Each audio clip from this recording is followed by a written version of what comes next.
الرحمن الرحیم، جس کا اسلام سے تعلق ہو اور اسلام کو جانتا ہو، اس کے پاس گنجائش نہیں ہے کہ وہ امام زمانہ امام مہدی علیہ السلام کا انکار کرے۔ امام کا تذکرہ الہی کتب میں قرآن، تورات، زبور، انجیل میں بھی ہوا۔ آدم اور ابراہیم کے صحیفوں میں امام مہدی کا تذکرہ کیا گیا۔ ہر نبی امام مہدی کی خبر دیتے گئے۔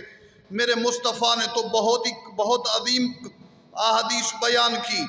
تشیع و تسنن کی کتب بھری پڑی ہے، تواتر سے بڑی روایات ہیں، اور اہل سنت تمام جس کو سب سے بڑا مانتے ہیں محدث ولی اللہ محدث دہلوی، انہوں نے تو حتیٰ کہ یہاں تک کہا کہ شیعہ جو لوگ کہتے ہیں امام مہدی ولادت کے بعد غائب ہوئے، یہ ٹھیک کہتے ہیں۔